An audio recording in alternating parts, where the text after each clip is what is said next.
Hola distinguidos y distinguidas. Hoy veremos la observación como un método en la investigación. Pero, ¿qué sabemos acerca de la observación? Larose dice que se refiere a la técnica de investigación que se hace sobre algo o alguien y es una manera de examinar atentamente. Sierra y Bravo lo definen como la exploración y el estudio realizado por el investigador, utilizando sus propias habilidades y sentidos, con o sin ayuda de instrumentos tecnológicos. Van Dalen y Meyer indican que la observación es muy importante y esencial en una investigación, porque mediante este método se puede adquirir los elementos fundamentales como son los hechos. Para Fernández y Ballesteros, la observación es una estrategia muy práctica y fundamental para lo que constituye una investigación de carácter científico. El observar requiere de un plan por parte del observador, con objetivos muy claros y que se basan en recoger la información necesaria para expresar o confirmar hipótesis. Según McKernan, la observación es un método inevitable y parte integrante de la tarea del profesor investigador, pues a través de sus sentidos identifica la conducta, el comportamiento o situación de un individuo u objeto en su medio. Las observaciones se pueden estructurar por medio del uso de listados, estimaciones, protocolos de análisis de la interacción o también se pueden elaborar diarios de campo para ser más fluidos, etc. Por otra parte, Díaz distingue dos tipos de observación, la científica y la no científica. En la primera, el investigador tiene un objetivo concreto, sabe lo que va a observar y para qué. Mientras que en la segunda, el observador no tiene ningún objetivo determinado y por lo tanto no hay ninguna preparación previa. Por último, para realizar una observación se deben tener en cuenta 7 aspectos fundamentales. Determinar el objeto a observar, para qué se va a observar, la forma en que se van a tomar los datos, observar cuidadosa y críticamente, anotar los datos que se observan, elaborar conclusiones y elaborar el informe de observación.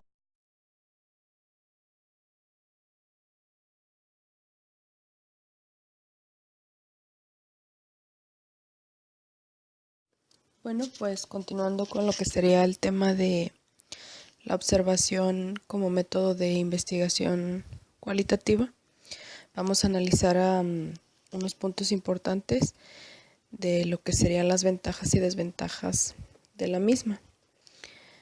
Pues tenemos que la observación pues se va a diferenciar del experimento básicamente por su política de no injerencia, de no interferir pues en el desarrollo de algún fenómeno social o cual sea el que estemos analizando.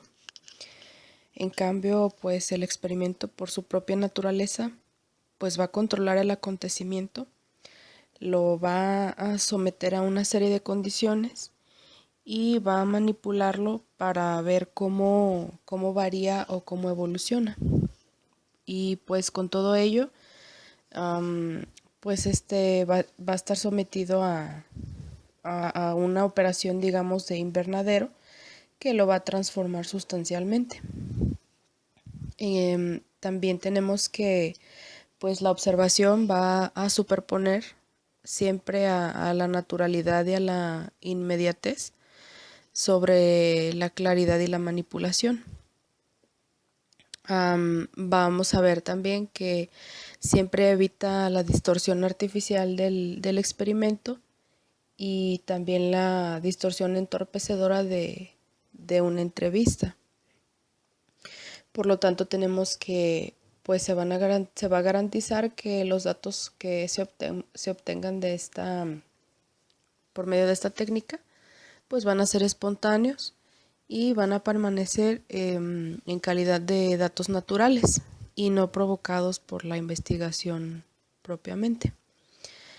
Dentro de las desventajas, pues sabemos que no muchos, bueno, para empezar, la observación pues no va a estar exenta de riesgos y peligros en cuanto a la perfección de la información. Tenemos que pues muchos fenómenos no van a ser observables directamente, ya que se van a encontrar en niveles mucho más profundos y que pues no va a ser tan sencillo entenderlo solamente con la observación, ya que para eso pues vamos para vida de entenderlos pues vamos a necesitar una entrevista, un test o un experimento. El fenómeno pues también va a establecer una relación emocional con el observador, lo cual pues le va a impedir ver la realidad tal y como es. Se dice que el observador pues se ciega y va a haber algunas circunstancias que lo hacen ver algunas situaciones que pues no son objetivas. También aquí entran lo que serían los aspectos distorsionantes de la percepción y el conocimiento. Continuando con lo que serían los elementos básicos de la observación, pues tenemos en el número 1 a lo que sería el sujeto u observador. El número 2 es el objeto de la observación. En el número 3 tenemos a las circunstancias de la observación, que van a ser las condiciones concretas que van a rodear a nuestro hecho que estamos observando y que naturalmente también forman parte de la observación. En el número 4 tenemos a los medios de la observación, que son los sentidos y los instrumentos que son desarrollados por los seres humanos para extender los sentidos o inventar alguna otra forma y campo para la observación. En el número 5 tenemos al cuerpo de conocimientos, que corresponde al conjunto de saberes estructurados de campos científicos que van a permitir que los resultados de esta se integren en un cuerpo más amplio de conocimientos. Seguimos con lo que son los pasos claves de la observación. En el número 1, primer paso, tenemos que hay que determinar el objeto, la situación y el caso que se va a observar. Una vez que hemos cumplido con el número 1, seguimos a lo que sería la determinación de objetivos de la observación, el para qué se va a observar. En el número 3 tenemos la forma con la que se van a registrar los datos, que más adelante vamos a ver algunas de ellas. En el paso 4 tenemos la recomendación, que es observar cuidadosa y críticamente siempre. Obviamente hay que registrar los datos observados, hay que llevar un registro completo, bien estructurado, para posteriormente hacer el análisis que corresponde al paso número 6 y también interpretar los datos que obtuvimos. En el número 7 pues está lo que es la elaboración de conclusiones, y ya por último en el número 8 es la elaboración del informe de observación. Continuando con lo que son los tipos de observación científica, hay 3 categorías, en la cual la clasificación, la primera sería por estrategias. Esta se refiere a si el observador participa o no en el fenómeno observado. En la segunda categoría trata sobre los niveles de sistematización, que si corresponde a la estandarización o estructuración de la información, ya sea en categorías o grupos, etc. Y la última, que sería por grados de participación, si se manipula o controla o no la situación que se está observando. De acuerdo a lo que sería la categoría por estrategias y lo que corresponde a los tipos operativos de observación, pues tenemos el número 1, que sería la panorámica participante. Esta también va a ser denominada etnográfica o global. En ella, pues el investigador va a seleccionar un grupo humano, ya sea una isla, una tribu, un pueblo, y lo va a observar detenidamente, viviendo como uno más de ese grupo. En ella, pues es súper importante que la estancia sea prolongada. Se mencionaba mínimo 1 año, y aquí el observador va a tener una participación absoluta. En ella vamos a encontrar 3 estilos de observación, que sería el holístico, el semiótico o el behaviorista o conductista. En el estilo holístico, pues vamos a buscar parámetros culturales universales. En el semiótico, el núcleo de este estilo pues va a radicar en la búsqueda del punto de vista del propio nativo. Y en el conductista, pues va a insistir en la forma y la función más que en el significado. En él vamos a buscar proposiciones deductivas a base de seleccionar relevantes funcionales. El estilo número 2, que sería la panorámica no participante. En ella el investigador no va a participar por completo en la vida social del grupo de estudio. Principalmente se menciona que va a participar como observador, por lo que no se va a ver obligado a pretender o fingir algo que no es. Respecto a la categoría selectiva participante, en ella el investigador debe pasar desapercibido y adoptar un papel en el grupo que no tiene relación con su propia manera de ser. Aquí sí va a ser necesario que el observador, tenga ciertas actitudes, pues no a lo mejor de su propia personalidad, sino que trate de mezclarse con el grupo. En ella pues va a estar expuesto a transformarse en un mismo nativo, siendo pues complicado mantenerse como un observador emancipado. El observador tiende a formar parte del grupo. En lo que sería la técnica selectiva no participante, pues tenemos que esta técnica es la que va a tener menos riesgos para el investigador. En ella, básicamente, el observador va a mantener libertad de movimientos. Él va a decidir qué distancia tomar con el fenómeno y también con las personas de estudio. Entre las diferencias en el grado de participación social del observador, la publicidad que éste mismo haga sobre sus intenciones y objetivos, y también la variedad de los recursos que utilice para recoger la información que necesita, e incluso también la estandarización de sus técnicas de recogida de datos, pues todo ello no va a impedir que exista una buena recogida de datos a través de la observación científica, lo cual pues también va a estar condicionado por 4 puntos importantes, como lo son la interacción social, el protocolo de la recogida de datos y también el control que se tenga sobre los datos recogidos. El éxito de una observación como tal va a depender totalmente de un correcto tratamiento de esos 3 elementos que acabo de mencionar. Continuando aún con la caracterización de los tipos de observación científica y siguiendo con la segunda categoría, que es los niveles de sistematización, pues vamos a empezar con lo que es la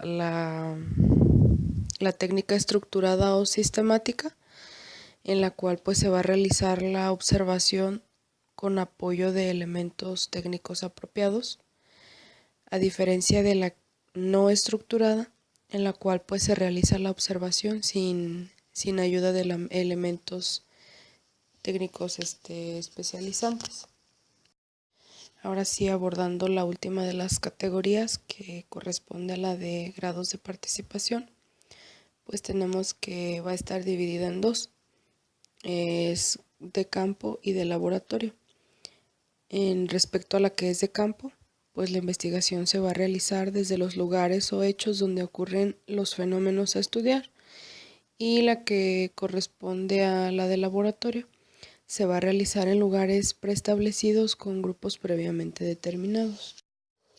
Ahora sí, entrando de lleno a lo que sería la interacción social, pues esta va a estar determinada por un proceso social en el cual el observador, pues a diferencia de otros investigadores, por ejemplo un historiador o un director de sondeo, va a establecer como condición esencial el contacto directo e inmediato con los actores sociales. En ese transcurso, pues los actores pueden tomarse tomar al observador como un enemigo, un intruso, como una persona inoportuna, molesta, curiosa.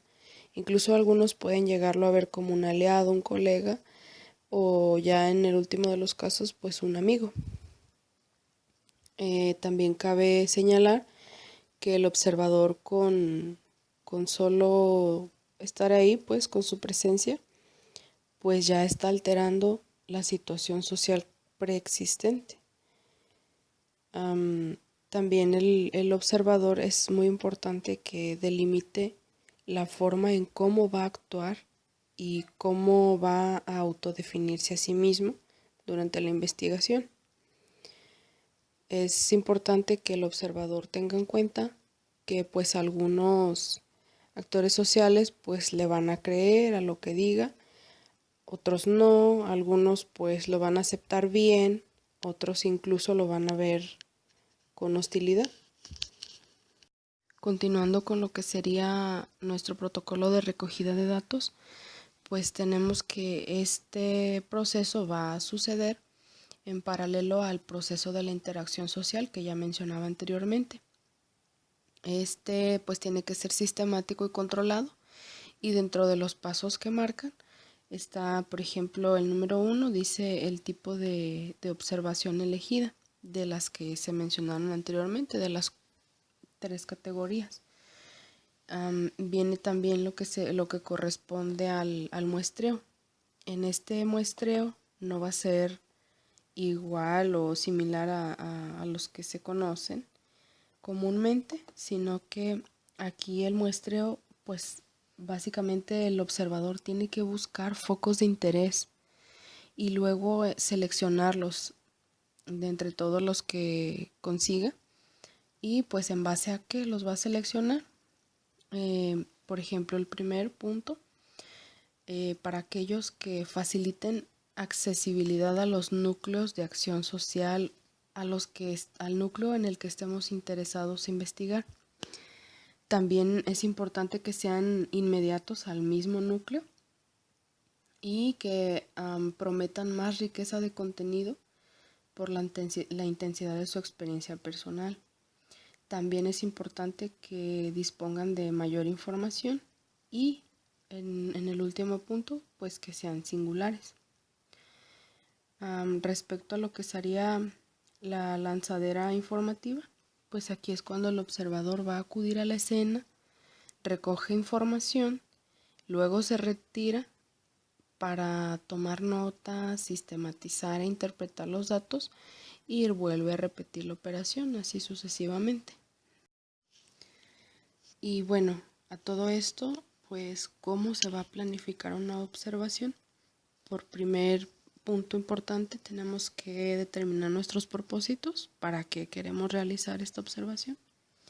Vamos a definir nuestra muestra, como lo mencioné anteriormente. Hay que precisar las condiciones. Posteriormente vamos a elaborar nuestros instrumentos y, por último, hay que delimitar los tipos de procedimientos. En estos hay 3 opciones: las escalas de apreciación, los registros anecdóticos y la lista de cotejo. Dentro de las escalas de apreciación, pues tenemos que estas pueden ser numéricas, gráficas o descriptivas. De acuerdo a lo que serían algunos apoyos que vamos a tener para nuestro registro y almacenamiento de datos, está, por ejemplo, el no sistematizado, que comprende documentos personales, historias de vida, biografías, autobiografías, entrevistas, diarios, cuadernos de notas. Está también el narrativo, que comprende eventos conductuales, anécdotas, notas de campo, muestreo de tiempo. El mecánico, que comprende fotografía, video y grabación de audios. Y por último, el sistematizado parcialmente. Este cuenta con una plantilla en la cual se llenarán los datos obtenidos, que corresponde a listas de control, escalas de estimación o de apreciación.